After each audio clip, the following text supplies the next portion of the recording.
GPT. But I'd like to introduce Claude. Okay?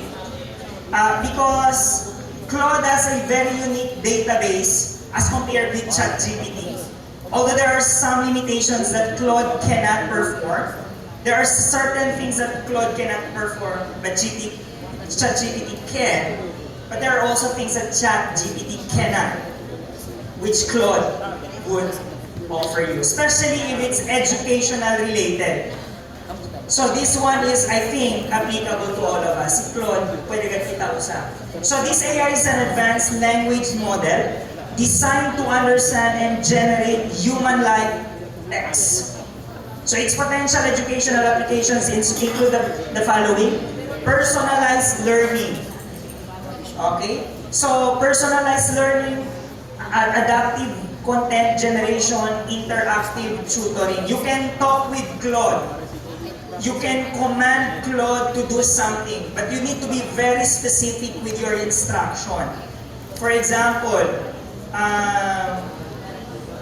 Chenetudaan module or lecture, you can command Claude to rewrite the topic based on existing research publications. Claude will revise your lecture based on the existing and updated publications out there. And you can also ask Claude to provide citations of those lectures that you have.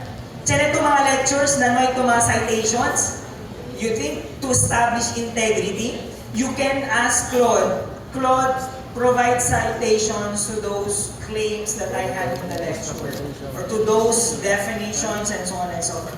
Claude will give you that. You can also ask Claude to provide you references. For those who are writing research papers, you can ask Claude to provide you references for your literature review. You don't have to search one by one in Google Scholar and in Science Direct. Claude will give you, if you say, Claude, give me 30 references related to my research topic, and then you mention the research topic, Claude will provide you the list of references. All you need to do is to download them in Google Scholar.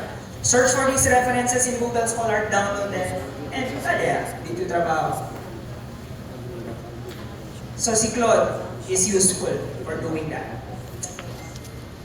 Claude could also help you, for instance, develop quiz. Pwede tayo na You can also upload your lecture here and then command Claude to form a formative assessment. 50-item midterm exam. Man-upload lang po dito yung lecture ko nere. Diyan ka sa application, upload button. So you can upload.